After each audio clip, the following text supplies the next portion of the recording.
bueno, la otra parte, que es la que nosotros vamos a ver ahora o vamos a desarrollar en esta materia. Y, por ejemplo, al final de todo de todo el PDF, explica en lo que sería como una visión a futuro los niveles para ir pasando desde una agricultura convencional hacia una sustentable o sostenible.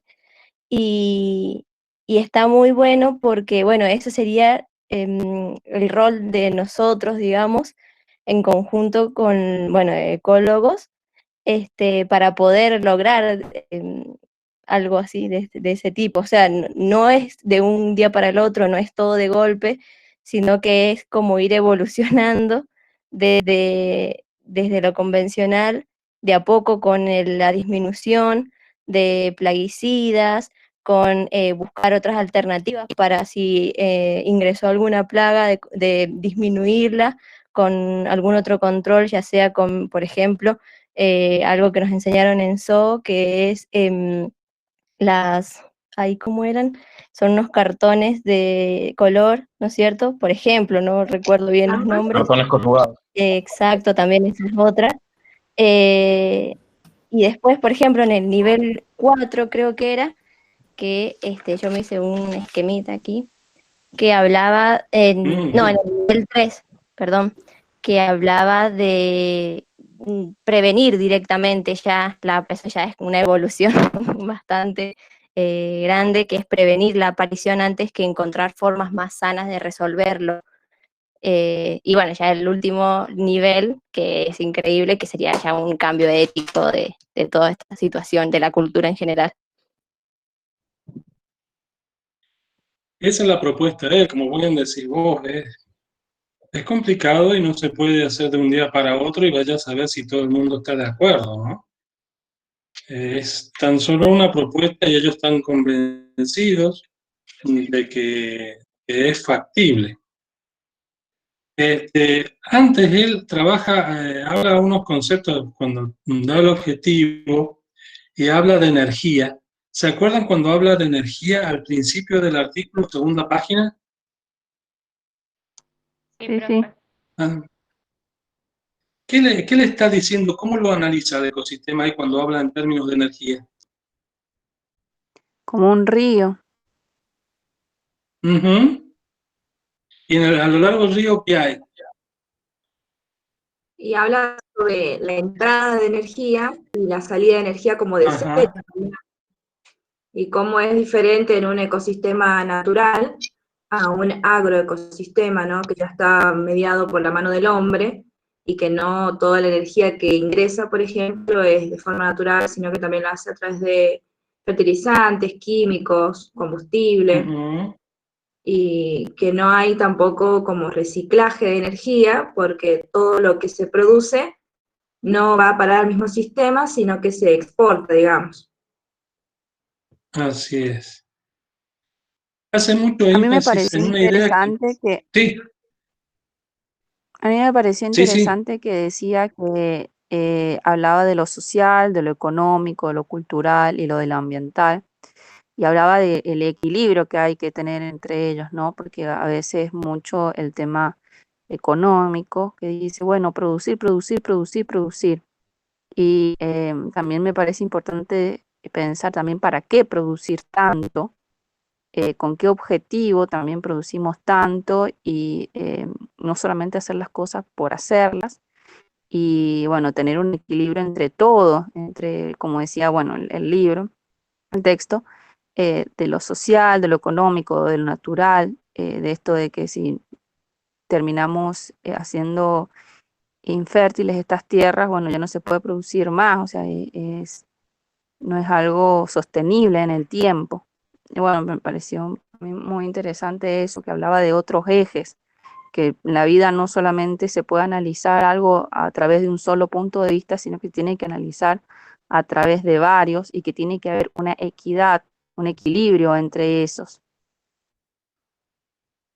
Es como decir, Lucía, evidentemente es una propuesta que esto que habla de la agroecología no es solamente una cuestión agronómica, Es una cuestión política, social y sobre todo ética, porque en algún momento habla de bastante de la importancia de la educación. Habla de la educación inclusive de los consumidores, que no es fácil, porque yo me acuerdo alguna vez hablando con el primer profesor que tuvo la carrera de zoología agrícola, con quien compartía muchas charlas, hablar de, por ejemplo, problemas de consumo. Cuando nosotros éramos niños, cuando él y yo éramos niños, era normal comerte una manzana que tuviera una mancha extra, o que comer una manzana y te encontraras tal vez por ahí algún gusanito. Eran pocas las veces, pero de vez en cuando ocurría. Era común que la gente, bueno, por fuera sabía la manzana así, pero sabíamos que si era calengatina era rica. No importa que la cáscara fuera más verdecita, más roja, no importaba porque sabíamos que como que uno visualizaba más lo que había adentro y no lo que se veía por fuera. Con el tiempo se fue convirtiendo como que el mercado fue siendo adoctrinado a comer frutos con aspecto cuasi perfecto, ¿no? De hecho, ustedes saben que sobre todo en algunos mercados se tiñen las naranjas, se tiñen las manzanas, para que tengan un aspecto más lindo y así lo que entra por los ojos la gente lo compra. Eso fue un cambio de hábito porque no estoy diciendo que uno va a comprar algo que esté en muy mal estado. No, estoy diciendo que uno era normal, que tuviera una manchita, que tuviera... Lo que importaba era que estuviera rico. Hoy por hoy se obtienen, por ejemplo, grandes variedades de manzanas, por dar un ejemplo, que la manzana casi no tiene sabor. O unas manzanas enormes y son todas arenosas y, y no son ni dulces, no son como que nada. Lo mismo pasa con las naranjas. Uno compra naranjas o mandarinas que se ven espectaculares y sin embargo tienen sabor amargo. Muchas tienen muchos gajos, tienen sabor amargo. Es decir, se ha hecho una selección en función de la estética y no del sabor, ni siquiera a veces por seleccionar en función de estética, vaya a saber, no he leído estudios al respecto, si se le conserva el valor nutricional. Eso no lo sabemos. O bueno, particularmente no lo sé, posiblemente un químico o un ingeniero en alimentos esté al tanto de esa situación. Pero el paradigma ha cambiado. Otra cosa que les dice el artículo que me pareció interesante destacar es recalcar el hecho de que el agroecosistema no es algo aislado, de que el ecosistema forma parte de un río, es un estanque dentro de un río, donde el agua sigue circulando, donde nosotros recibimos, el agricultor en su parcela cultiva recibe todo lo que está agua arriba del río, pero todo lo que él genere de más se lo va a seguir llevando el río hacia otros agricultores. Ese pensamiento del ecosistema agrícola como integrado en otro ecosistema pone también otro desafío en medio, que es que realmente tiene no poco valor, pero es difícil que un agricultor individualmente logre conseguir una calidad de producto desde el punto de vista agroecológico bueno si sus vecinos no lo acompañan. Como que tiene que ser un esfuerzo a nivel de muchos productores, a nivel de regiones pequeñas, más grandes, pero que tiene que ser un esfuerzo más bien regional, para que todo, y eso ya dificulta mucho más la cuestión, ¿no? Cuando ya tenés que hablar de mucho, ya poder organizar a 2, 3 productores es difícil, imagínense que organizar a más es mucho, mucho más complicado. Por lo tanto, creo que el autor con buen criterio llega a la conclusión de que hay 4 etapas, como 4 fases del camino a seguir. Y la primera fase me parece la más realista, es decir, intentar disminuir insumos. pero tampoco es fácil lograrlo, ¿no? Porque ya hay una cultura del uso del fertilizante, del uso del plaguicida, ya hay una cultura creada. Como que el agricultor, si no compra todos los años eso, se siente desnudo y por lo general no quiere correr riesgo, por así decirlo. Profe, ¿Sí? si un agricultor decide, por ejemplo, usa siempre insumos y quiere entrar a la agroecología y deja de usar esos insumos y bueno, empieza a usar otros métodos. Al principio, los primeros años, o el primer año va a costar o no, porque esa tierra le han sacado nutrientes, ha sido muy erosionada, todo, o no, no sentiría la agricultura de eso. No, sí es un proceso lento. No es de un día para otro. eh, por eso Gliessman propone, yo creo que una frase es, una frase, porque lo último, la cuarta etapa que él plantea, es medio como que todos somos ángeles y todos nos portamos bien, ¿no? Medio muy utópica.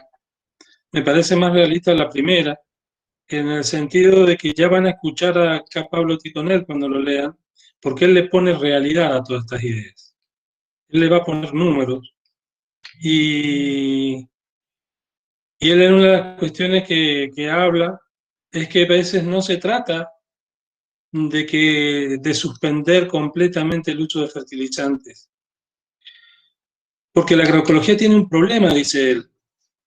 El problema es que lo que se cosecha se exporta y por lo general se exporta más de lo que se hace falta. Es decir, salen junto con la cosecha partes verdes de la planta que no quedan en el lugar descomponiéndose y por lo tanto esos nutrientes no vuelven al suelo. Entonces, inherentemente, la agricultura es una exportadora de nutrientes y de energía y que por sí misma tiene dificultades para reponer esa magnitud de nutrientes. Entonces van a ver que la visión de Titonel es mucho más, diría yo, más realista, por eso se los he dado más cientificistas el vago. Es más científico, ingeniero agrónomo científico, que ingeniero agrónomo social, ¿no? Y él dice que siempre la agroecología lucha con un problema, que es si se exportan con la cosecha esos nutrientes, por más que se deje barbecho para la descomposición y demás, se utilice compost, etcétera, etcétera, siempre queda como un déficit porque es más la cantidad de nutrientes que se extrae que los que se pueden reponer en condiciones naturales o con estas prácticas. Entonces él no no ve mal del hecho de que se pueda aplicar ciertos fertilizantes. También él hace una crítica muy grande, muy interesante, que lo van a escuchar respecto al uso de fertilizantes. El nitrógeno y el fósforo. El nitrógeno más o menos se puede seguir obteniendo industrialmente sin problema, pero el fósforo no. El fósforo se extrae de minería. Va a llegar un punto que vamos a colapsar. Es muy difícil obtener el fósforo de la naturaleza. No se puede seguir multiplicando el uso de fertilizantes porque el fósforo es escaso. Van a ver que hasta llega a proponer Titonel de que no hay otro remedio que reutilizar los desechos humanos de todo tipo para devolverlo a la agricultura. ¿Por qué los desechos humanos de todo tipo? Porque es el destino de los productos agrícolas.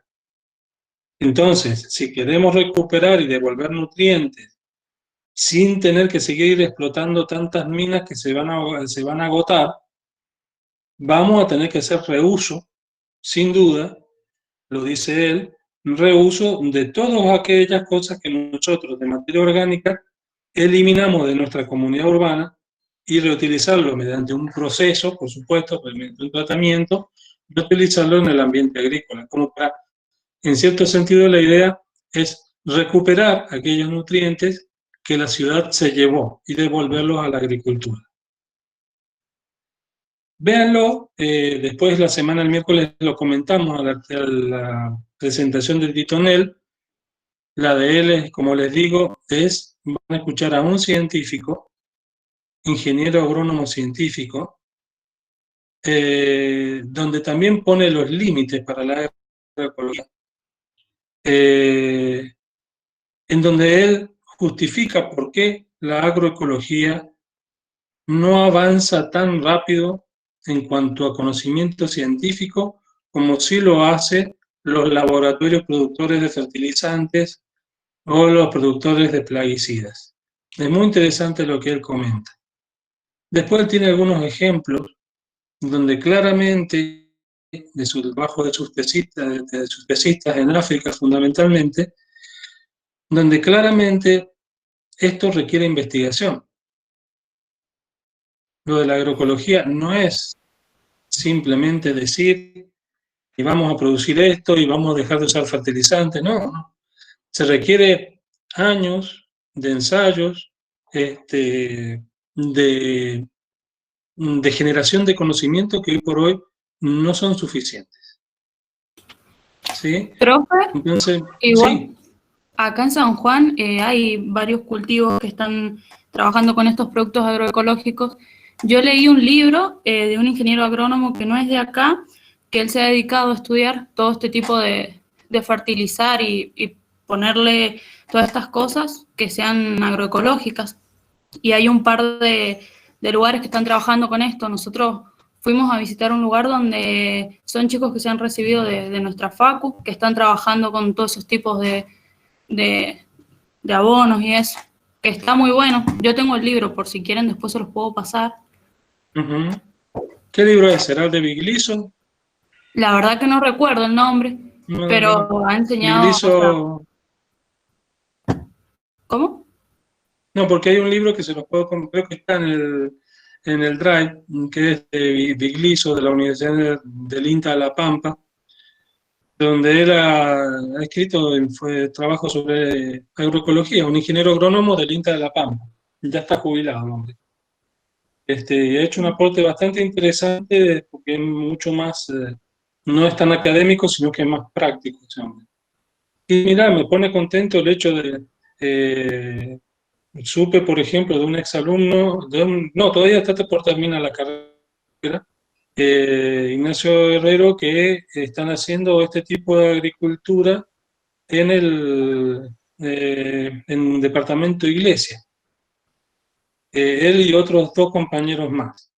Y bueno, han invertido en tamberías, Calingasta, y en Iglesia.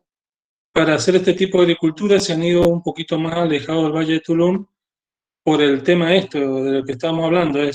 Ellos tienen zonas de cultivo bastante aisladas del resto y esas condiciones las pueden conseguir en departamentos alejados y no en el Valle de Tulum.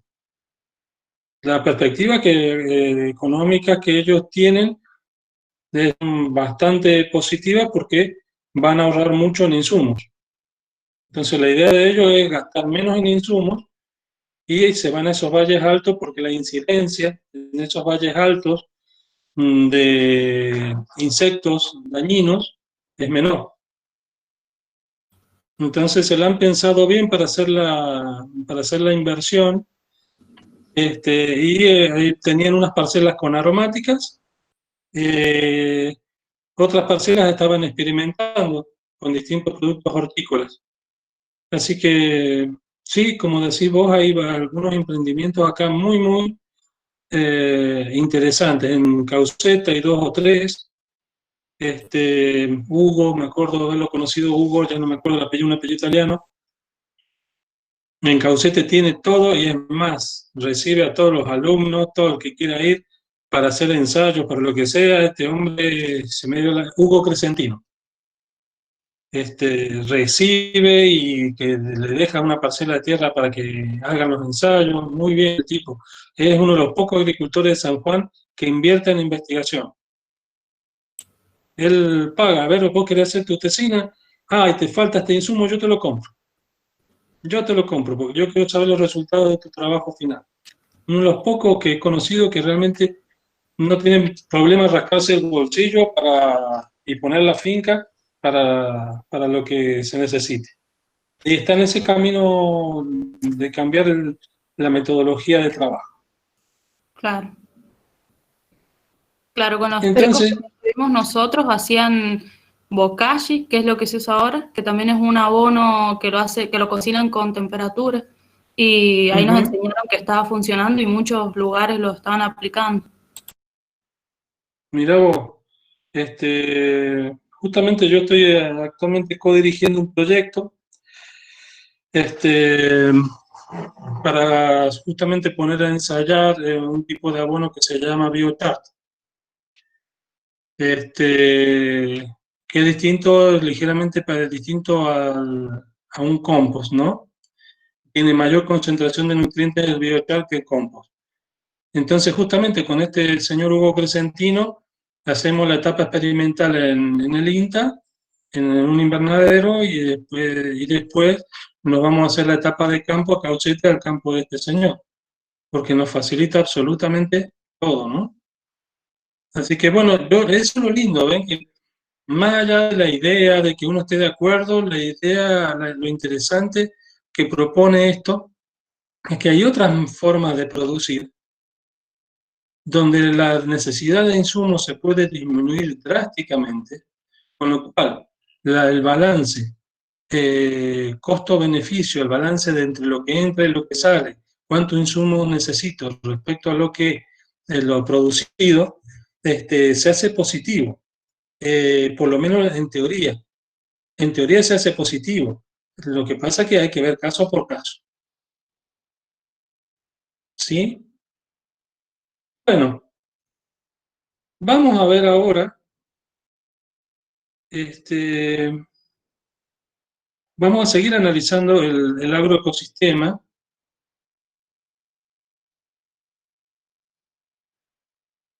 Y resulta que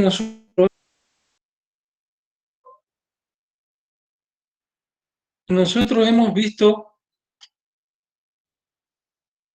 el ecosistema agrícola, y esta clase de hoy les comento que es un repaso de todo lo que han visto. De paso les comento esa fotografía, por si alguno ha ido, esa fotografía que ven el tractor. Esa fotografía que está ahí en la presentación es del Valle Tras la Sierra, en Córdoba, hacia el norte de Mina Clavero, en Pampa de Pocho, ya entrando a la Pampa de Pocho. Eso que ven al fondo es la chimenea de un volcán que tuvo actividad hasta hace unos 500 millones de años, y la chimenea se le denomina la parte interna, donde estaba la lava. Eso es la chimenea. Toda la parte de roca exterior del volcán, con el paso de los millones de años, ya fue erosionada y solamente queda en esa chimenea. De hecho, casi todos los geólogos van a la Pampa de Pocho para ver porque hay 7 volcanes muy juntitos y se pueden ver las chimeneas de los volcanes. Los biólogos vamos a ese lugar porque es el bosque más grande de palmera yatay que hay en el país, una palmera nativa, es un bosque que ocupa muchos kilómetros, y los ingenieros agrónomos, sobre todo la Universidad de Córdoba, van mucho a esa zona porque es una de las zonas donde más intensamente se hace agroecología. No solamente estamos hablando de que se hace agroecología en una parcela, en una finca como acá en San Juan, sino que esa zona, junto con la de Chancaní, al norte de Villa Dolores, en el límite con La Rioja, son las zonas donde se desarrolla más agroecología en Argentina y donde menos insumos utilizan para cultivar. Entonces, todos tenemos motivos para ir a esa zona. Entonces, nosotros habíamos hablado de los distintos niveles de organización.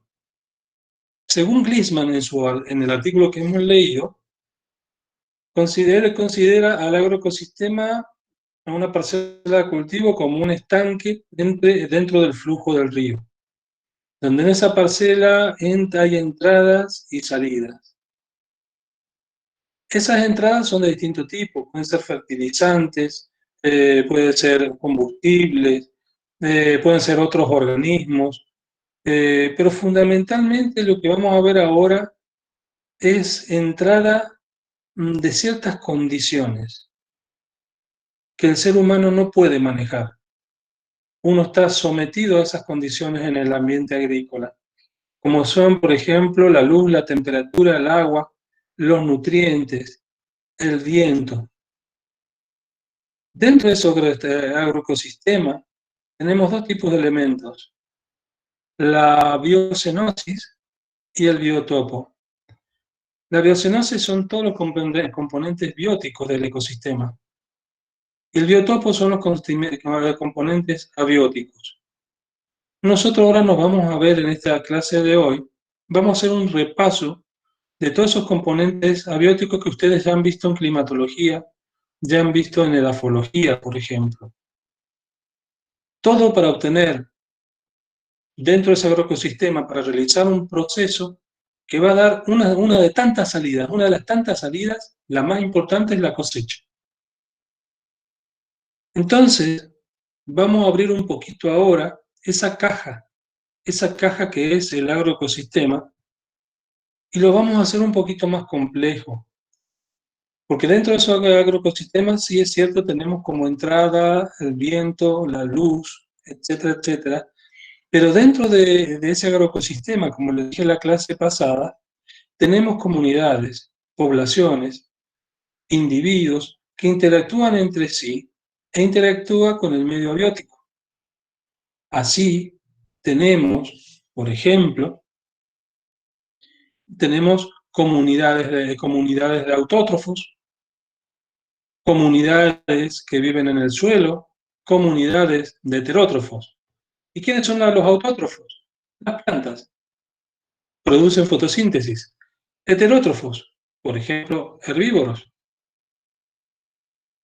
Organismos de comunidades del suelo y, por ejemplo, comunidades de nemátodos, lombrices, bacterias, hongos, etcétera, etcétera.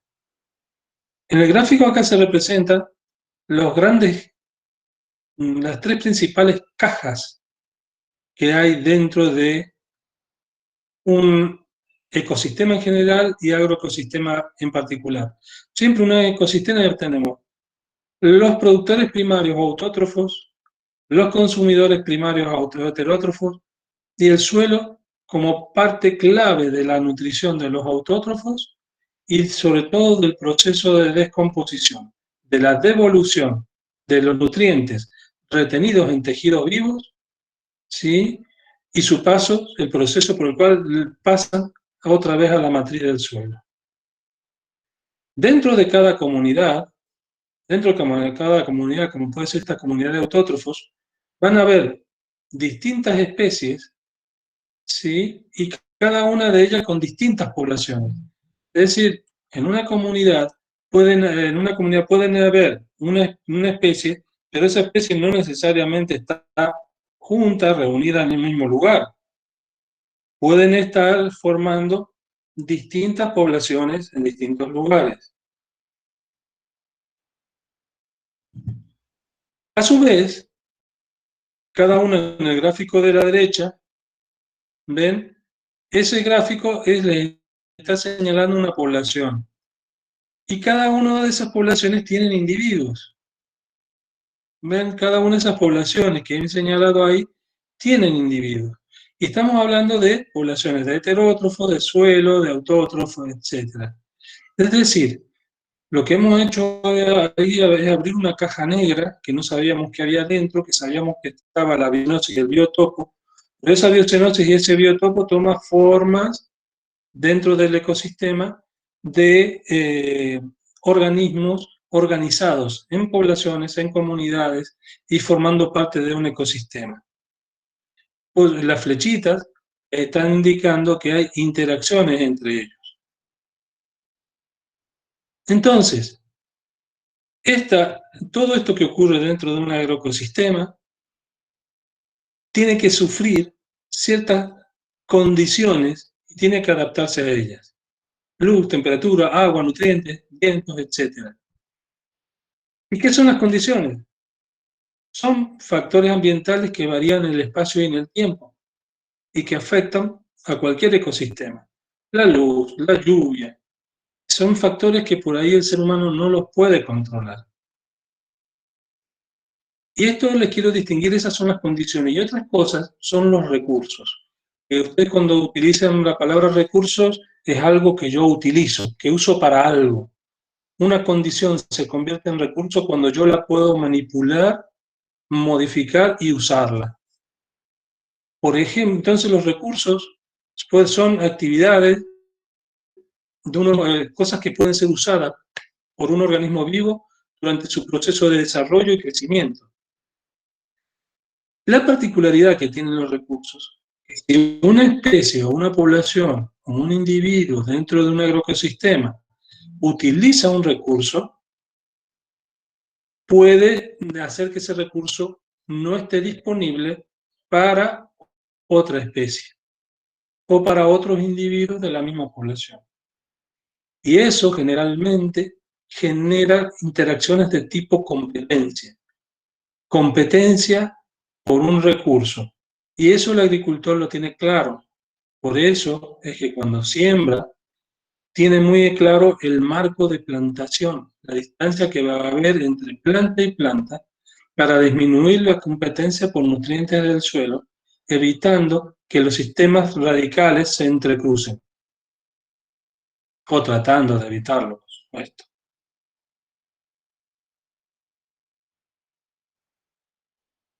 Discúlpeme un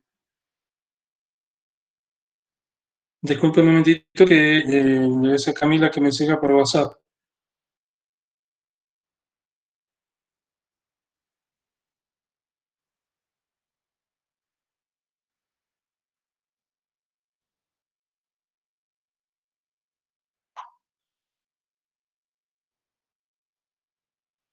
Ya me puede conectar, profe. Ah, bueno, genial. No sé por qué me sale el audio por el celular y lo sigo por la compu, pero bueno, no importa. Estoy conectada de las dos cosas. Sos distinta y eso está muy bien. Sí. Sos original, sos distinta. Así Estoy que enojada eso está muy porque- bien, muy bien. Estoy enojada porque recién busqué la compu del service y yo pensaba ahora, me voy a poder conectar sin problema y bueno, no me salió, pero bueno, ya está. Bueno, para cuando tengan un problema así, ¿qué hace? Hacemos una llamada entre los que se puedan, visto que se puede hacer llamadas grupales y me siguen por WhatsApp.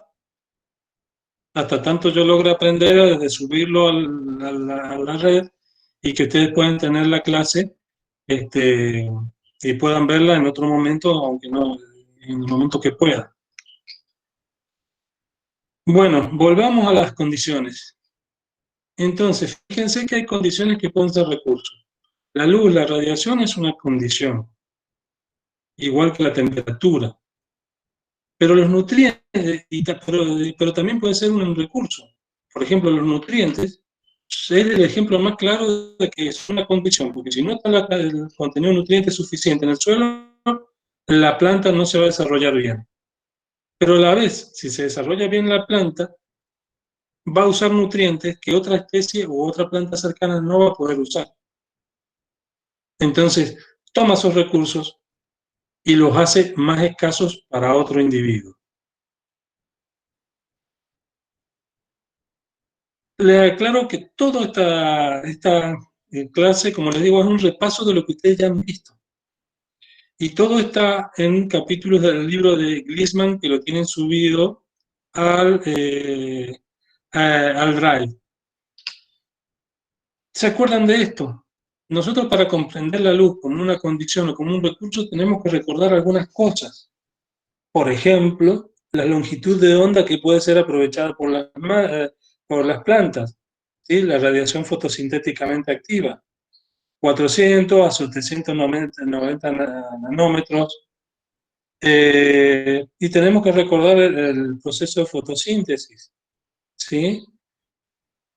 Tenemos que recordar también algunas cualidades de la luz, como que la luz ultravioleta promueve la formación de antocianinas, y que la luz infrarroja justamente es como disparador de ciertas respuestas a las plantas en cuanto al fotoperiodo.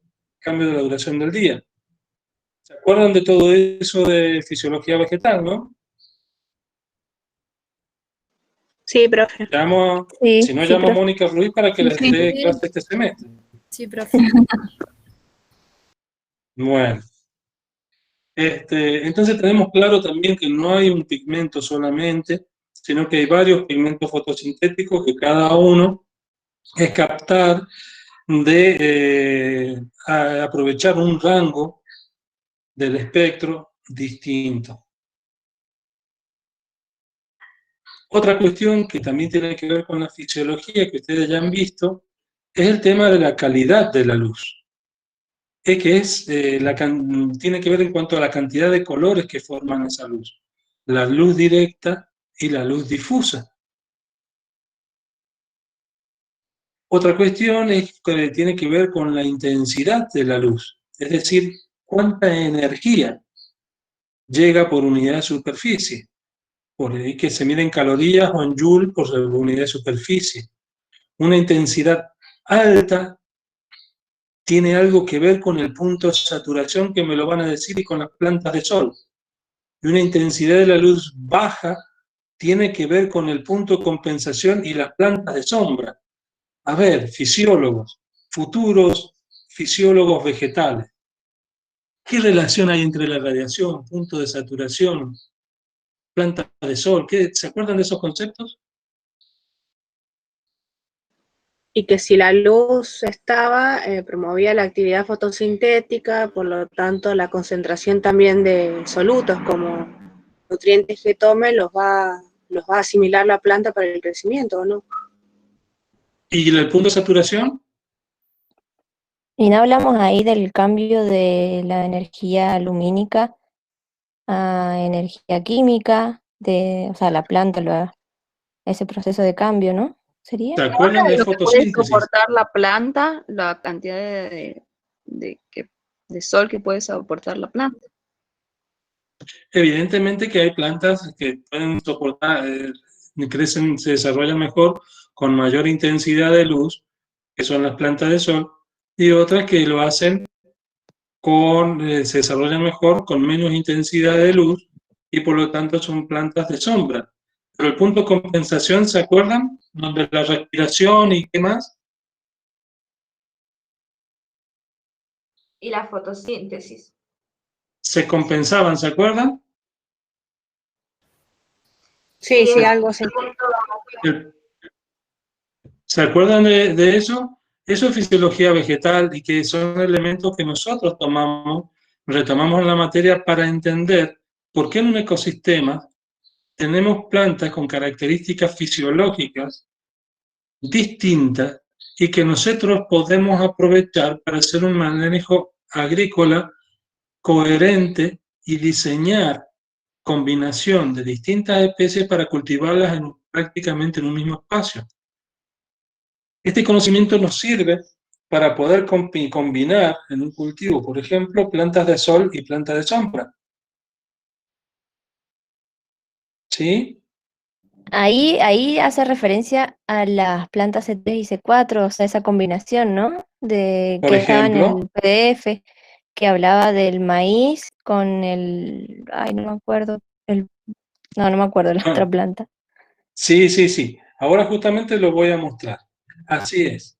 Esa es lo que se llama un policultivo, digamos, ¿no? Justamente este conocimiento que ustedes han visto en fisiología vegetal, es necesario saberlo, saber el punto de saturación, el punto de compensación, para saber si a dos especies las puedo cultivar juntas o no. ¿Sí? Otro aspecto de fisiología vegetal tiene que ver con el tiempo de exposición de las hojas a la luz. Y el otro tiempo relacionado es el fotoperiodo, la cantidad de luz, porque hay la cantidad de luz diaria que hay. Es decir, todas tienen un óptimo en cuanto al tiempo de exposición de las hojas a la luz, que sería genial para un proceso fotosintético. Pero eso va a estar determinado, la tasa de crecimiento de esa planta, por el fotoperiodo y eso tiene mucho que ver con la estación del año en que nos encontremos. ¿Están de acuerdo?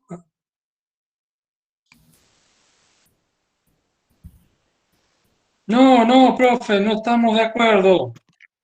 Sí, sí, yo estoy de acuerdo. Sí, profe. Sí, profe.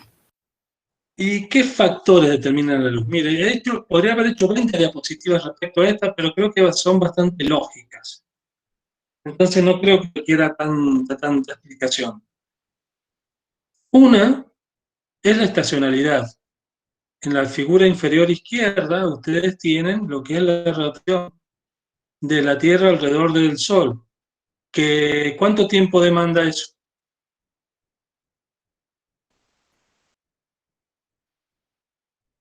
Vamos, los escucho. 365 días. 365 días, todo un año. Depende. Ah, sí, para dar la vuelta, sí. Claro, para girar alrededor del Sol son 365 días. Y eso marca, junto con la inclinación del eje terrestre, ¿sí? Marca lo que es la incidencia de los rayos solares.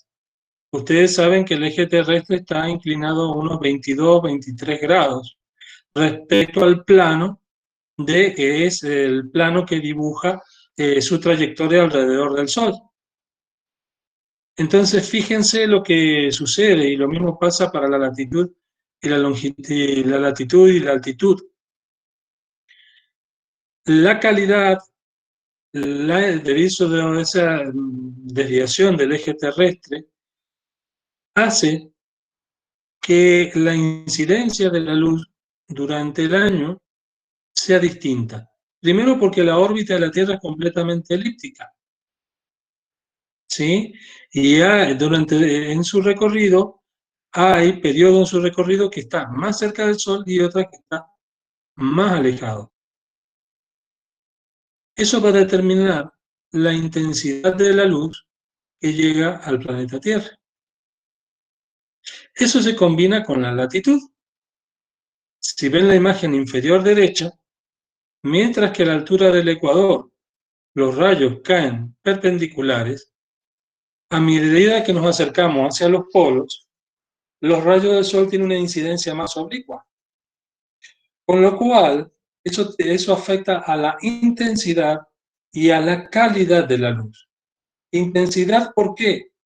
Porque la misma intensidad en la zona del ecuador, la misma intensidad de luz se proyecta sobre una superficie más pequeña. A medida que nos acercamos a los polos, esa intensidad de luz se proyecta en una superficie más grande. Y la calidad también varía, porque cerca de los polos la capa de atmósfera, al llegar de forma perpendicular, la capa de atmósfera que tiene que aprovechar es menor que cuando se va cerca a los polos, que al estar en un ángulo inclinado, tiene que atravesar más atmósfera. Con lo cual, eso condiciona muchísimo, de acuerdo a la región del planeta en que estemos, es lo que se va a poder cultivar a un costo razonable. Es decir, hoy la tecnología ha llegado a que podemos cultivar si queremos papas en la Antártida, pero ¿a qué costo? ¿Sí? Otro factor que determina la variación de la luz tiene que ver con la altitud. Evidentemente, en zona más alta, al haber una capa atmosférica cada vez más delgada, a medida que subimos, la intensidad de la radiación es mucho mayor. Por supuesto, también tiene que ver la topografía. Una topografía completamente llana, ¿sí? No es lo mismo que una topografía con varios accidentes geográficos, con ambientes llanos, con ambientes más ondulados. Eso va a crear efectos de luces y de sombras que va a hacer que no se expongan de la misma forma las plantas. Entonces fíjense, vayan pensando en el manejo agrícola de una parcela de cultivo, que tienen que tener en cuenta esto. La estacionalidad, la latitud y la altitud tal vez tienen que ver con el tipo de cultivo que queremos y dónde lo vamos a cultivar. La topografía tendrá que ver más bien a una escala más de más uno en uno en cuanto al terreno, elegir perfectamente el terreno donde vamos a hacer el cultivo. Otro aspecto que incide la luz es justamente el agua. No es lo mismo cultivar en San Juan, donde la nubosidad es baja, que en otros lugares donde la nubosidad es alta. Llueve mucho, sí, por lo tanto tapa más la intensidad de la luz, aporta más agua, pero las nubes disminuyen el efecto incidente de la luz. Otro aspecto que va a afectar la calidad de la luz no tiene es si nosotros estamos cultivando en el cinturón verde que rodea una ciudad. Simplemente por la polución que hay en esa ciudad, la contaminación que suele haber en las grandes ciudades, va a hacer que la calidad del aire no sea la misma que en un lugar alejado de zonas urbanas. Menos partículas en suspensión. Y otro aspecto muy importante, que es el que vamos a detenernos un poquito, es la estructura del dosel vegetal. No es lo mismo cultivar bajo eucaliptos que sin los eucaliptos. Hay doseles vegetales, las copas de los árboles, que dejan pasar más luz o menos luz. Entonces, eso a veces se convierte, todo esto, estacionalidad, latitud, altitud, topografía, humedad, calidad del aire y la estructura del dosel vegetal, sobre todo la estructura de las copas de los árboles, nos determinan cómo podemos manejar, cómo podemos cultivar, qué podemos cultivar y dónde. En cuanto a fíjense lo que es, por ejemplo, la estructura, cómo incide la estructura del dosel vegetal. Nosotros tenemos un índice, que es el índice de área foliar, que es la superficie de hojas que existe por unidad del suelo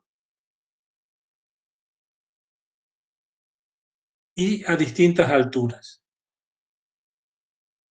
Si ustedes ven la curvita que está ahí, que es una exponencial negativa, van a ver que sobre la curva dice 24, 26 metros, 22, 24 metros, 20, 22 metros, 18, 20, 20 metros, 12, 14 metros y nivel del suelo.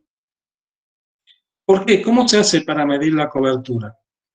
La cobertura uno mide a distintas alturas del árbol. Entonces, más o menos, determina más o menos la superficie de cada hoja y multiplica esa superficie aproximada por la cantidad de hojas que se encuentran a cada uno de esos niveles. No es un trabajo rápido, hay aparatos que te ayudan. Es decir, se ha mejorado mucho la tecnología. Y esto viene a colación de que evidentemente la radiación, la intensidad de la radiación y la calidad de la luz que llega a la parte superior de la copa de los árboles es distinta a la que llega al suelo. Evidentemente, si los árboles proyectan sombra, la intensidad de la luz va a ser mucho menor que en la parte alta de las copas, y la calidad de la luz, en cuanto a los colores que tiene, va a ser distinta. Por ejemplo, en la ley de atenuación de Bid, ¿qué les dice ese gráfico? Que la luz disponible disminuye exponencialmente desde las partes altas de las copas hacia el suelo. ¿Sí? Según una constante de extinción que va a ser específica, una constante de extinción de la luz, que se denomina K, que tiene que ser específica para cada tipo de vegetación o comunidad de plantas. Entonces, esto en el manejo de un agroecosistema es súper interesante porque hay muchos, por ejemplo, agricultores que solamente cultivan frutales, manzano, naranjo e incluso vid mediante sistema parral. Y hay veces que no se tiene en cuenta, sobre todo cuando se trata de un parral o un cultivo de naranjo o de manzano bastante ya entrado en año o maduro, digamos, cuando ya tienen todo su sistema radicular totalmente desarrollado, algunos agricultores no tienen en cuenta, y otros sí, que pueden cultivar alguna otra planta entre los surcos de vid, por ejemplo, que sea una gramínea, que sea una dicotiledónea herbácea, que sea de crecimiento rápido y con un sistema radical superficial que no va a competir con el sistema radical del cultivo principal, que puede ser un frutal entre ellos vid. Entonces, con el manejo de la luz, más lo que va a ser manejo de nutrientes, resulta que en un mismo espacio podríamos, en teoría, tener dos cultivos distintos. Y es lo que le presenta esto Stephen Gliessman con la combinación intercalada de maíz y calabaza. Fíjense que a cierta altura, donde hay calabaza sola, al suelo llega un 2,5% de la luz, es de hoja ancha. Mientras que en el cultivo maíz llega un 5% de luz al piso, al suelo. Y si se combinan ambos cultivos, vemos que llega solo 1,2% de luz al suelo. Evidentemente, esto es lo que sucede en cuanto a la luz en un monocultivo calabaza, uno de maíz, y un cultivo intercalado de maíz junto con calabaza. El tema está en que si esto puede llegar a funcionar, y eso lo vamos a ver un poco en una diapositiva más adelante. Otra cuestión que tiene que ver de las condiciones, que de hecho es muy importante para los cultivos, de hecho el tema de la temperatura este año ha sido muy beneficioso, realmente acá en San Juan, lástima que ha habido mucha sequía, pero este año hemos tenido muchos días de frío, hemos superado la cantidad de frío los días de frío que requieren nuestros cultivos, pero lamentablemente no tenemos mucha agua, ¿no? Nunca logramos pegarla. Pero acuérdense que la temperatura viene determinada sobre todo por la radiación solar. Y se produce más que nada por un efecto invernadero que es totalmente natural. El efecto invernadero siempre ha existido y ustedes ya lo han visto en climatología, en donde la radiación incidente es reflejada, ¿sí? Y es devuelta por la atmósfera hacia la superficie terrestre en longitudes de onda larga, lo cual es que provoca o se constituye en un aumento de temperatura. Fenómeno que actualmente está ocurriendo a una velocidad más acelerada de lo que era normal anteriormente, hace unas décadas atrás. ¿Qué factores determinan la temperatura? Y los mismos prácticamente que afectan a la luz. La estacionalidad, lógicamente, la estación donde hay mayor radiación incidente, con mayor intensidad, también suele ser la que está con mayor temperatura.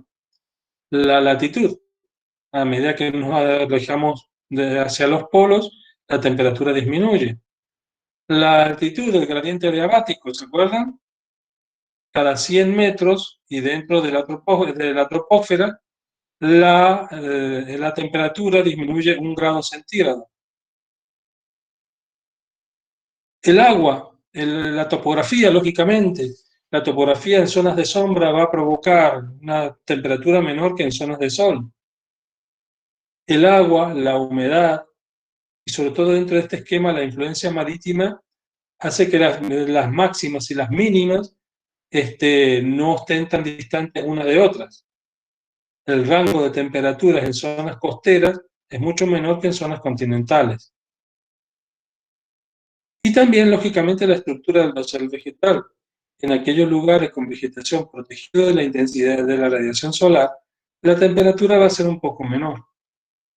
Entonces, como ven, hay un paralelismo. Creo que esta diapositiva junto con la otra demuestra que luz y temperatura van atadas de la mano.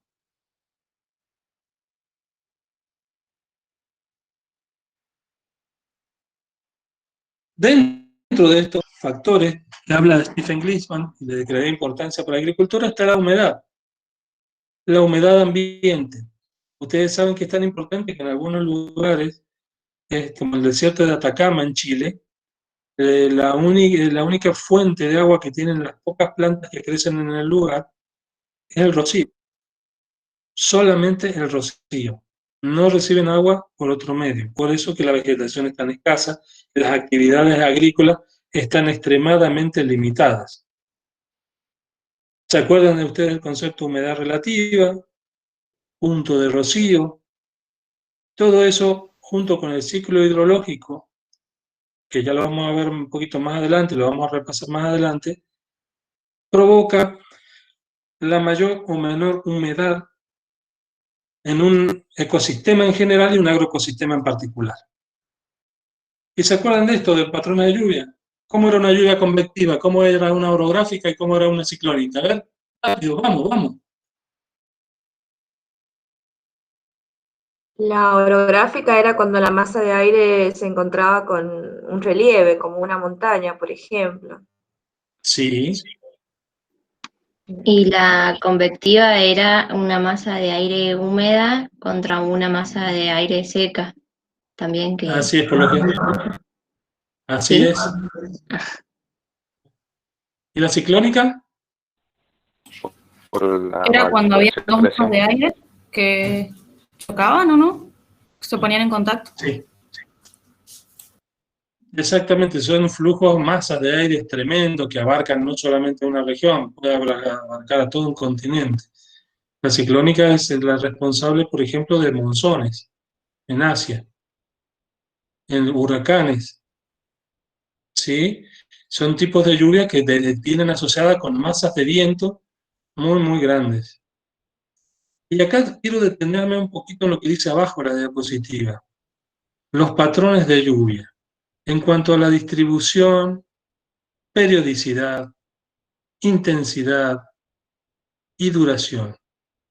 ¿Cómo es San Juan en esos aspectos? Son de duración corta, abundante Sí. agua, o sea, mucha intensidad, y están en un periodo que está en el verano, diciembre a febrero, mitad de marzo más o menos, y después no se da tanto la lluvia, muy raro. Es más humedad que lluvia.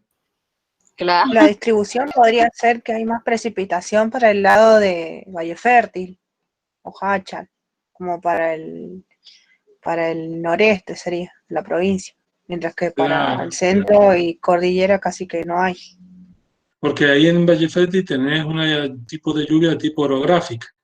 Masas de aire que vienen del Atlántico que chocan contra la Sierra de Elizondo y de Chávez y ahí precipitan. Pero yo quería ponerle especial énfasis al tema de la distribución. Si ustedes están, supónganse, en un lugar de Santa Fe, de Buenos Aires, es probable que llueva todas las semanas en ese lugar, o por lo menos 2 o 3 veces en ese lugar, en la provincia de Buenos Aires y Santa Fe. Supongo que están ustedes parados en un lugar del espacio de la provincia, y ustedes pueden decir, sí, seguramente va a llover en menos de 2 o 3 veces más en lo que va del mes. ¿Es así o no? Sí. Sí, es así. Sí. En cambio, acá son Exactamente. lluvias de verano. Así es. Son predecibles las lluvias.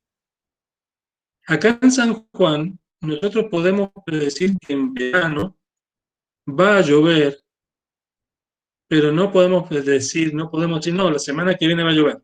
Medio complicado. Y tampoco podemos decir acá en San Juan dónde va a caer la lluvia. Las lluvias suelen ser torrenciales y nosotros nos enteramos solamente de las lluvias que ocurren en la ciudad, porque vivimos ahí. Pero justamente la localización, la distribución de las lluvias en zonas de desierto es muy variable. Puede que en un lugar haya llovido cada 2 o 3 años, mientras que en un lugar cercano a pocos kilómetros no haya llovido en los últimos 20 años. Entonces, el lugar donde ocurren las lluvias en nuestra región es que sea azaroso, no es el azar, pero que un mismo punto del espacio repita lluvia con seguridad todos los años es bastante complicado. Eso en cuanto a las lluvias. Y esto es un recuerdo de la geología. Otros aspectos que tiene el agua en el suelo, como es la escorrentía, la infiltración, percolación, evaporación, transpiración. Con aguas, distintos tipos de agua disponibles para las plantas. La gravitacional, la capilar, que no está disponible para las raíces, higroscópica, agua de hidratación. ¿Sí? ¿Se acuerdan de lo que es capacidad de campo? Punto permanente de marchitez. ¿Se acuerdan de todo eso? Sí. Sí, profe. profe. Sí, profe. Bueno, Sí, profe. como ven, al agricultor, ¿qué le interesa? Que si tiene que escurrir, escurra un exceso de agua, pero le interesa que haya infiltración en el suelo para que el agua llegue a las raíces. Tampoco le interesa mucho la percolación, ¿sí? Entonces, todo este tipo de agua está disponible para nuestro cultivo.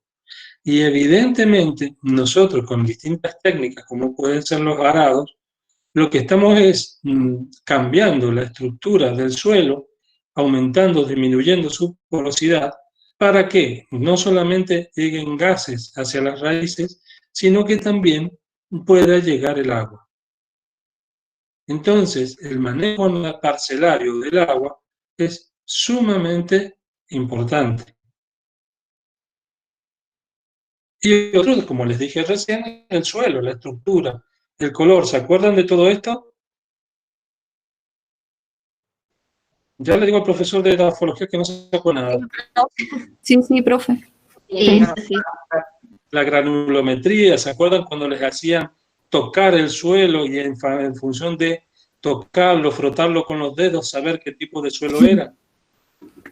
Cursamos ¿Sí? ¿Se virtual, acuerdan? profe. Sí. Uy, cierto, con el hecho virtual. Sí, fue muy triste verla cursado virtuales. La Teníamos verdad que que ver los esa parte fue experimentos feo en cursar la la compu. TIC. Eso yo hablé con Fabio, como para que implementemos en agronomía algo parecido a lo que se hizo en biología el año que viene. En biología, cuando se hizo el cambio de plan de estudios, resulta que se agregaron materias en un nuevo plan con contenido que los alumnos del plan viejo no habían visto.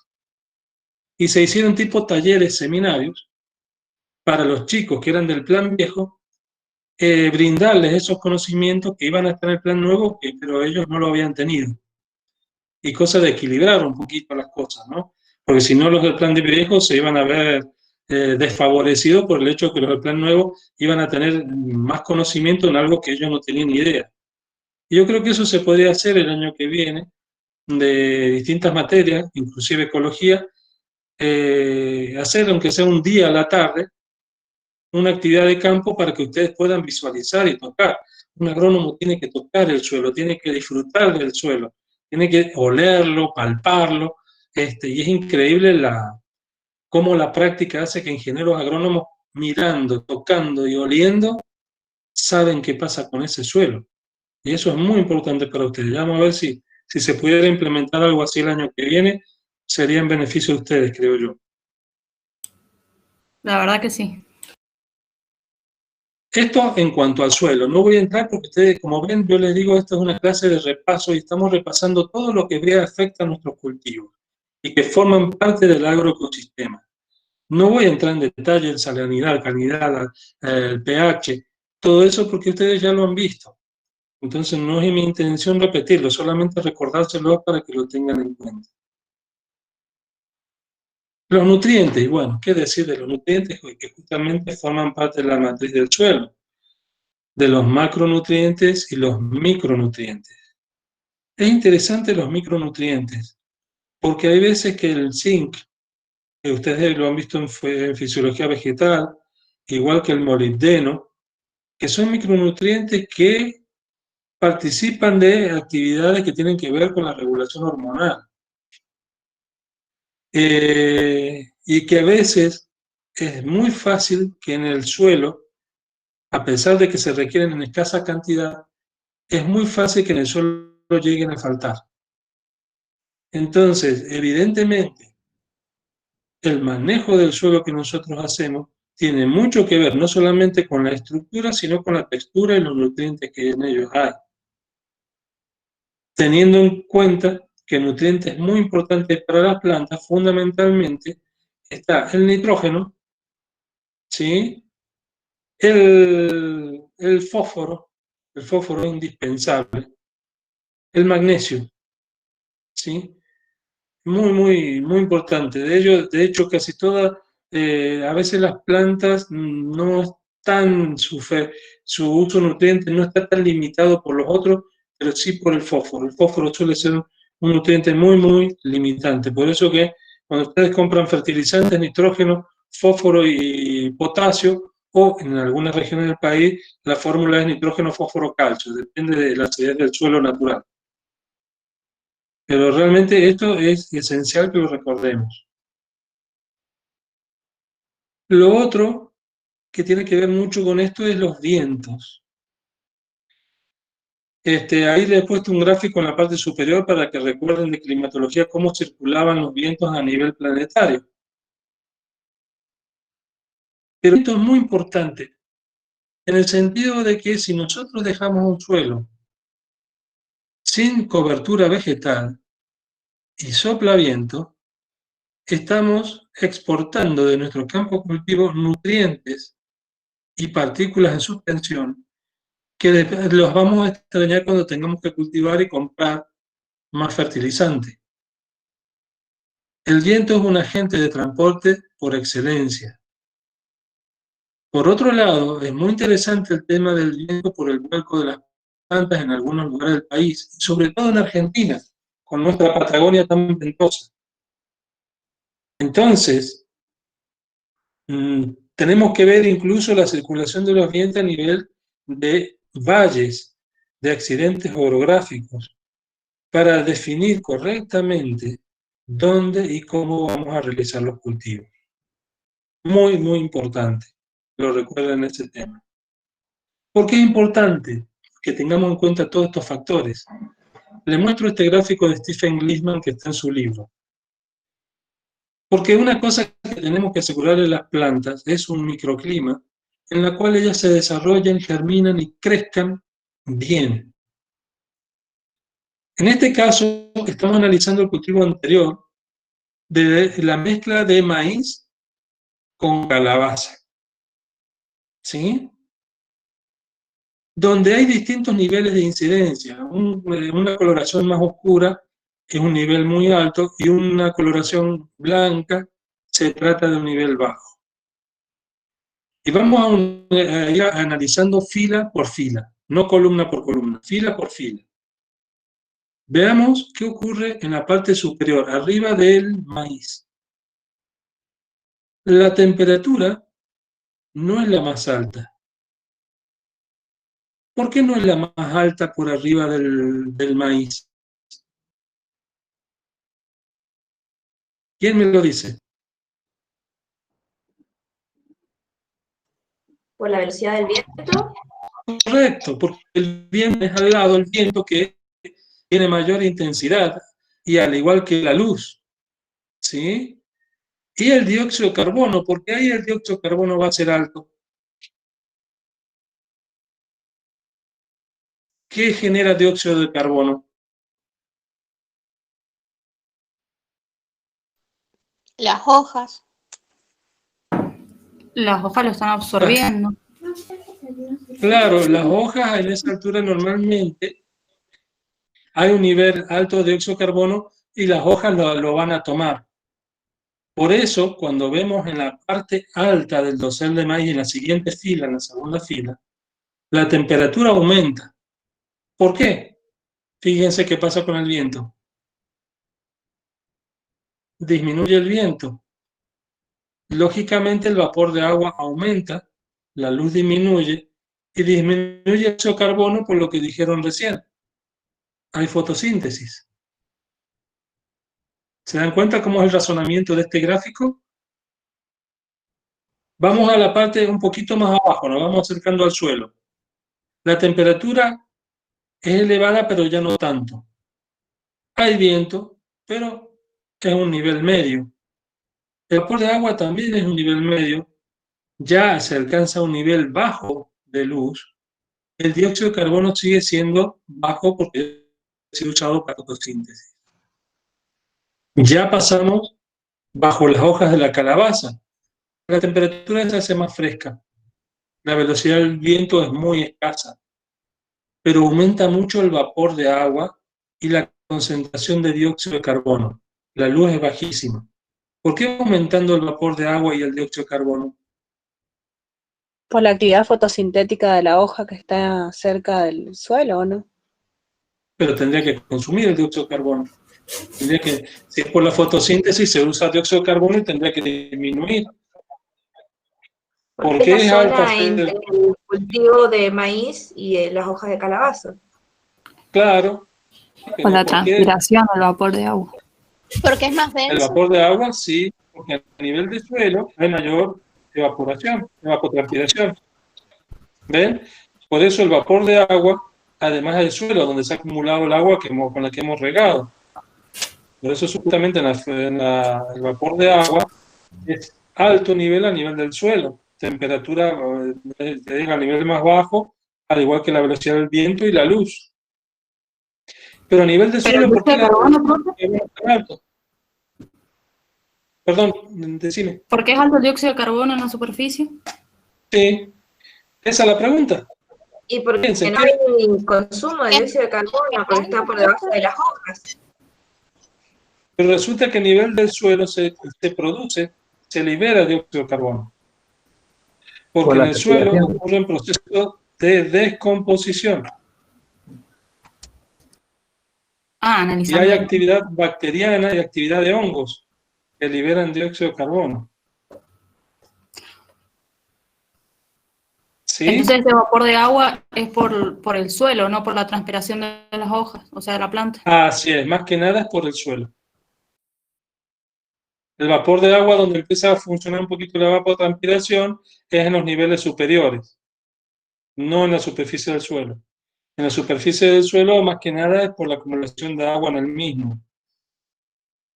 Y el dióxido de carbono tiene que ver con que si hay agua, oxígeno y una temperatura más o menos, ocurre descomposición y actividad microbiana y sobre todo de hongos que liberan oxígeno, que liberan dióxido de carbono, perdón. Entonces, fíjense que hemos usado todos esos conceptos que hemos venido viendo, de temperatura, luz, vapor de agua, viento, y en este caso hemos agregado el dióxido de carbono, para comparar cómo eso influye a un nivel de microclima, es decir, todas las condiciones de humedad, temperatura atmosférica en el entorno inmediato de un grupo de organismos.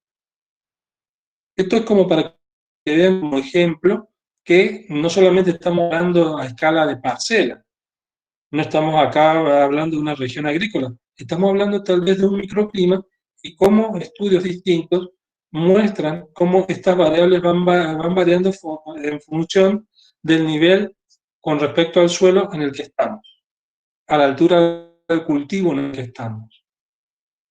¿Se dan cuenta? Y eso es muy interesante que nosotros como agrónomos lo tengamos en cuenta. Y otra cosa, esto es un ejemplo, esto realmente es como para graficarles algo que uno lo intuye, porque uno mismo lo sufre. No es la misma temperatura en el lado del cuerpo que te está dando el sol, aquella parte del cuerpo que está a la sombra. Y lo mismo ocurre con las plantas, inclusive tan pequeñitas, como esta que tiene solamente 25 o 30 centímetros de altura. Fíjense que del lado del sol, a la misma altura aproximadamente, siempre las temperaturas son un poco más altas que del lado de la sombra. ¿Sí?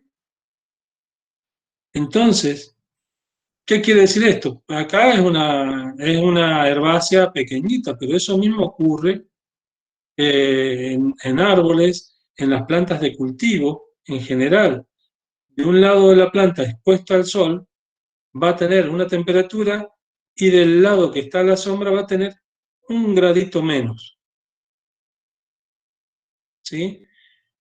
Esto se los comento porque también esto tiene que ver con el manejo que ustedes pueden llegar a hacer del cultivo, ser consciente que a nivel de individuo, que el tema de la sombra, la temperatura de la planta, son factores a ser considerados, y mucho. ¿Para qué nos sirven todos estos conocimientos? Y, por ejemplo, para definir tierras aptas para el cultivo, depende de qué latitud del planeta me voy, cuánto dura el verano, cuánto dura el invierno, para elaborar mapas de riesgo como hace el INTA, ¿sí? Por ejemplo, para enfermedades, no solamente para los seres humanos, sino para los cultivos, para manejar los tiempos de producción, tal vez en un ambiente más cálido puedo poner 2 siembras por año, en un ambiente más frío se me da bien, pero puede sembrar una vez al año nada más. Y después todos estos conocimientos nos sirven sobre todo para el manejo y control, el crecimiento controlado en invernaderos. Sobre todo que se utiliza mucho en floristería eso. El manejo controlado en invernadero, todos estos conocimientos nos pueden ser bastante útiles para distintos ensayos. ¿Alguien tiene alguna pregunta?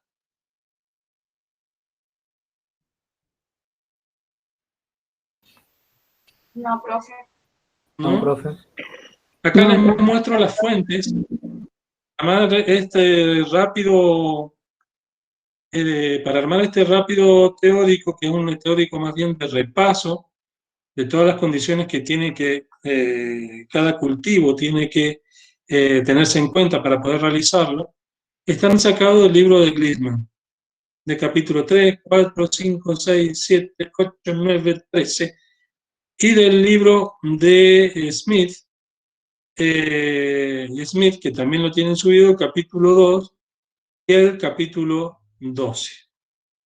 Es decir, que he hecho de varios capítulos, he sacado 2 ideas principales y se las he puesto en cada una de las diapositivas. Son nada más que 200 páginas para leer, si a alguno le interesa, con todo gusto, ahí lo tienen. Los 2 libros lo tienen subido. Otra cosa que les quería mencionar, creo que lo tengo por acá. A ver. Hace rato lo tenía y ahora no sé dónde lo tengo. Es que les voy a mandar un pequeño trabajito práctico para hacer en grupo. Lo tenía recién acá y ahora no sé por dónde está. Bueno, juro que lo tenía. Estaba en PowerPoint, le hice la presentación hace rato y ahora resulta que no lo veo. A ver si lo encuentro entre los que tengo acá. Va a ser muy viejo, pero bueno, a ver. Dentro de la primera unidad y dentro de la intención de estas clases, creo que estaba como PDF. Está el hecho, sí, se me ha cerrado. Lo vuelvo a abrir. Está el hecho de conocer un poco más nuestro país. Las regiones agrícolas, cómo son, cómo nuestro país dentro del punto de vista para la agricultura y para la ganadería. Mira, ahora me parece. Acá lo tenemos. Es un trabajo en el cual no van a tener que investigar nuevas cosas. Yo no se lo he dado todavía porque le estoy modificando algunas preguntas, porque algunas de las preguntas que yo había hecho eran para para cuando vos tenés más actividad en campo, ¿no? Entonces lo estoy modificando. Ya esta tarde, a lo sumo mañana a la mañana, ya lo van a tener. Acuérdense, pueden hacerlo en grupos de hasta 4 personas, responder las preguntas.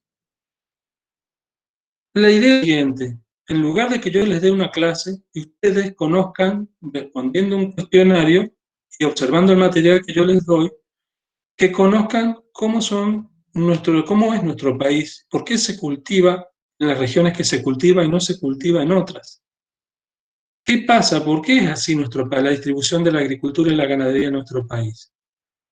Para eso, yo les voy a presentar unos mapas, una serie de mapas, donde yo les voy a pedir que establezcan ciertas relaciones entre lo que ustedes y las regiones agrícolas, que es uno de los mapas que les tengo que agregar acá.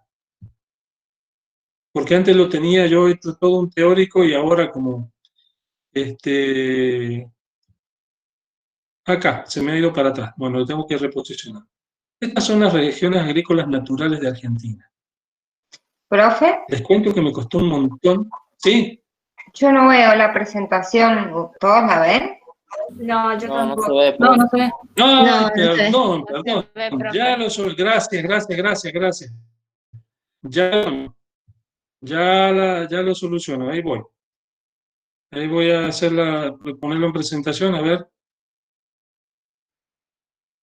Ahí estamos. Voy a cambiar la presentación. Dejo de presentar. Denme un minutito. Ahí vuelvo a presentar. Discúlpenme.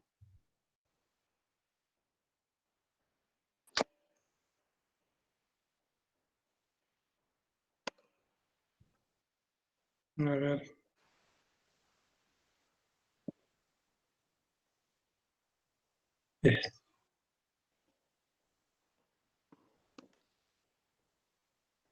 ¿Ahora lo ven?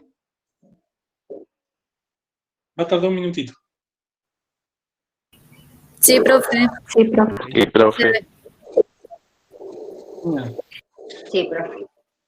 Esto que ustedes están viendo es un libro pero muy viejo, principio de los 80, pero le pedí a mis colegas del INTA que me dieran un mapa más actualizado, y realmente no hay una cartografía muy distinta a esto, que tiene que ver con las regiones agropecuarias de la República Argentina,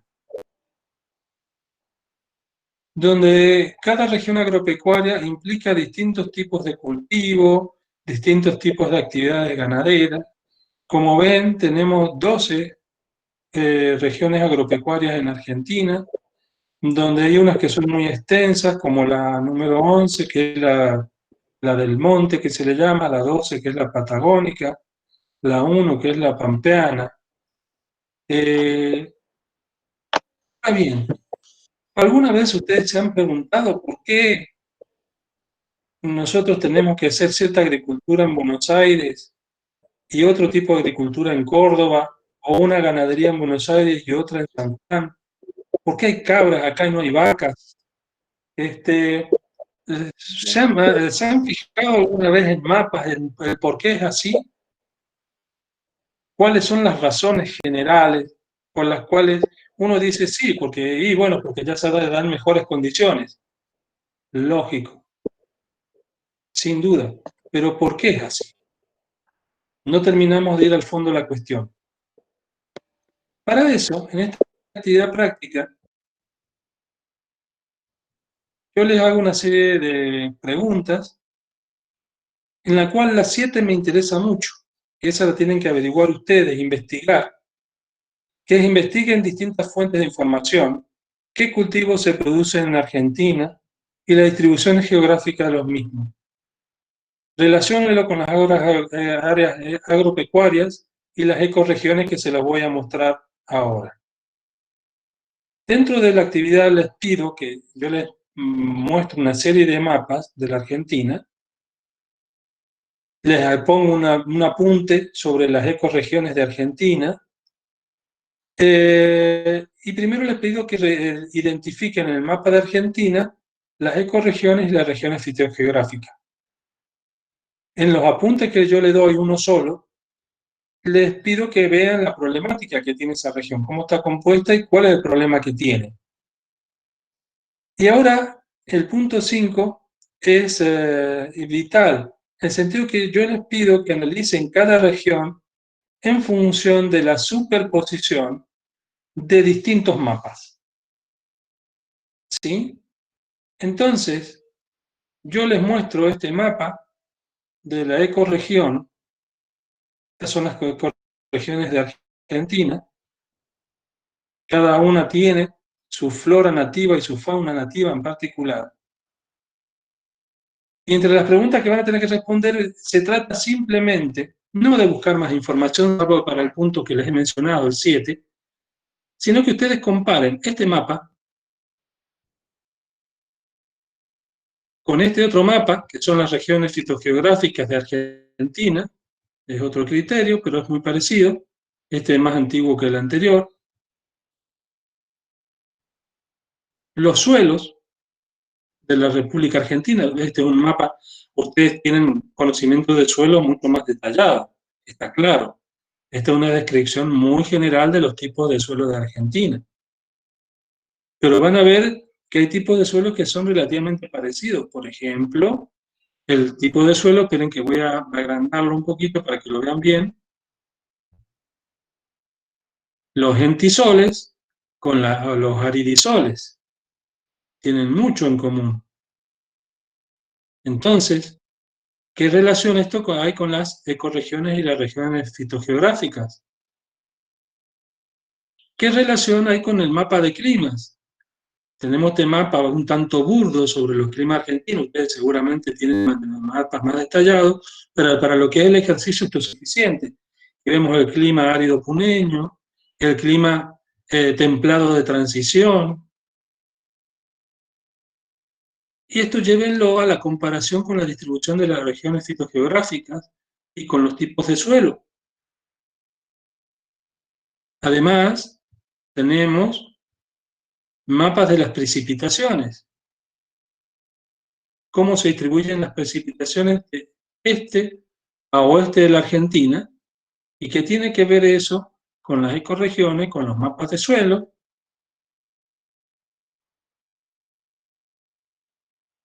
Y esto con el mapa de balance hídrico. ¿Por qué el mapa de balance hídrico es así en nuestro país?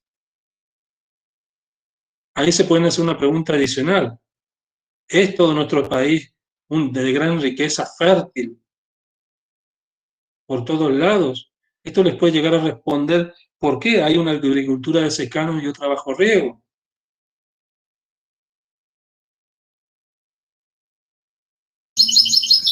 Las cuencas nuestras, ¿qué tienen que ver con las cuencas de las lluvias, las precipitaciones y nuestras cuencas hidrográficas? Muy importante para la agricultura bajo riego.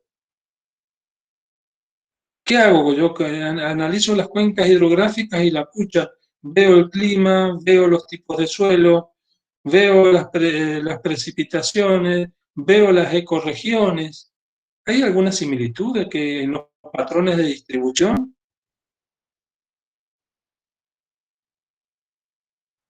Y después me vengo en cuanto al uso, la ocupación del territorio agrícola. Resulta que tengo una parte del este del país que tiene una ocupación continua y otra parte del país que tiene una ocupación discontinua.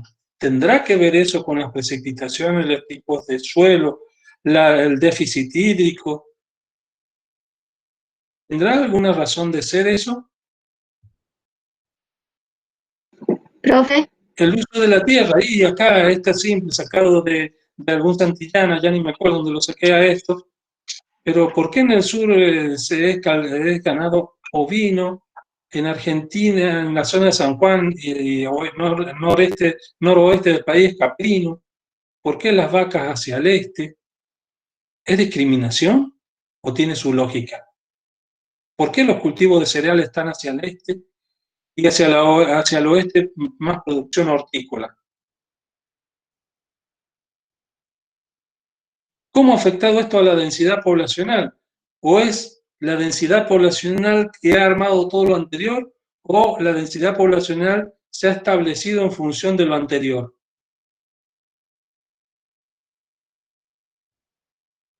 Y todo para ver y analizar, en este mapa que pasé acá, que les mostré al principio, con todos estos mapas que les muestro, las regiones agrícolas de Argentina, las regiones agropecuarias naturales.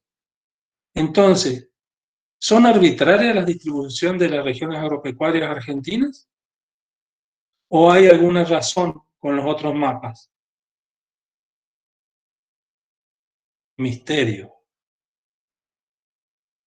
Entonces, yo no les voy a pedir que ustedes investiguen otras fuentes, sino que hagan un ejercicio mental grupal en comparar los mapas, porque ustedes ya tienen conocimiento de otras materias, como para poder discernir el porqué de las cosas. Ustedes ya han cursado fisiología, climatología, edafología, entonces pueden interpretar todo esto muy bien. Es más, les puede parecer demasiado excesivamente simplificado, pero el ejercicio al que yo quiero es, ¿qué conclusión sacan?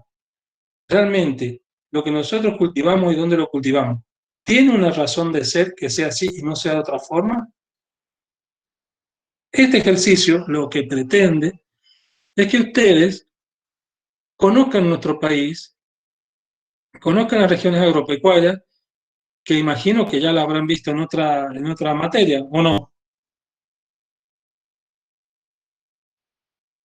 ¿Han visto las regiones agropecuarias de la Argentina en alguna otra materia? ¿En los talleres, esos? No. No, profe. No, profe. Bueno, No los hemos visto todavía.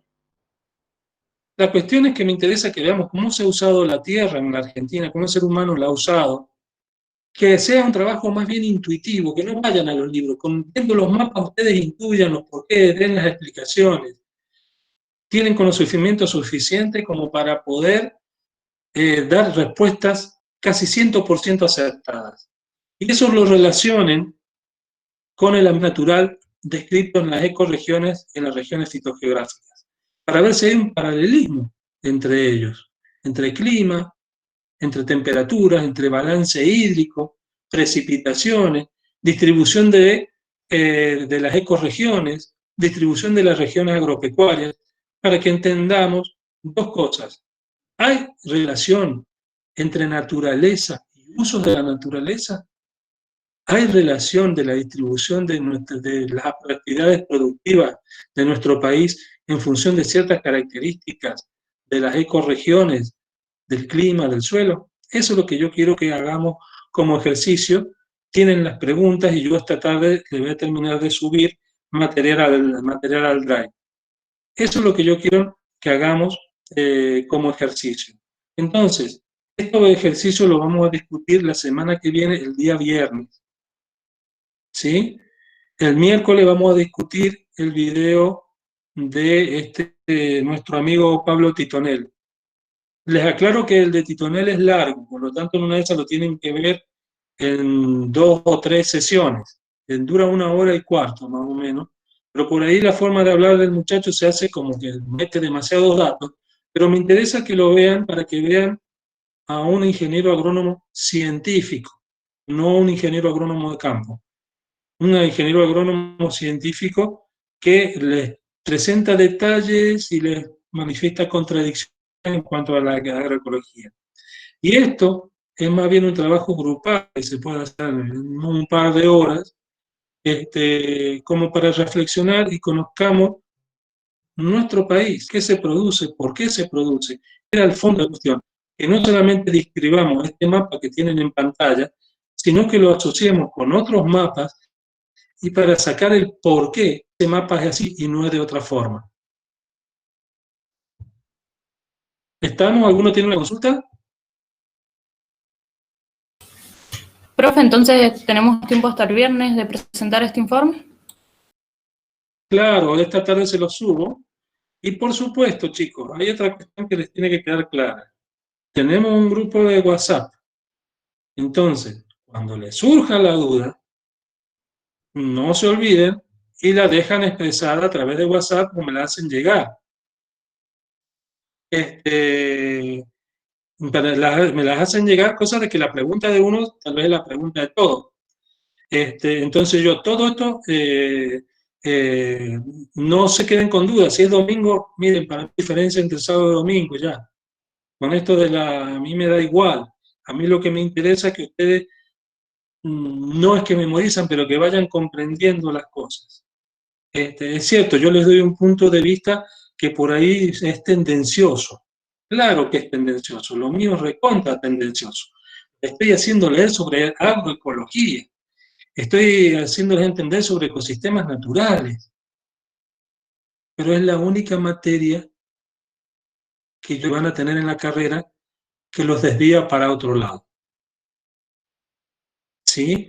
Entonces este es mi objetivo, de que tengan al menos una materia o dos o tres que los lleve hacia otra visión de la agricultura y la ganadería. Que sea cierta, que sea más positiva, más negativa, da igual, es otra, es distinta.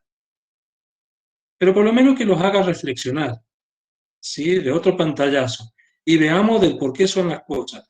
Una de ellas, por qué nuestro país se cultiva lo que se cultiva y qué relación tiene con la flora, fauna nativa, con las regiones nativas de ecorregiones de nuestro país, las provincias fitogeográficas de nuestro país, para que veamos a ver si hay una asociación. ¿Alguna pregunta?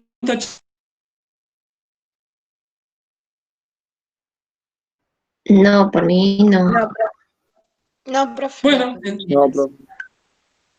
entonces dejamos por hoy, nos reencontramos el miércoles o cuando ustedes quieran por WhatsApp, nos reencontramos en el momento que ustedes quieran. ¿De acuerdo?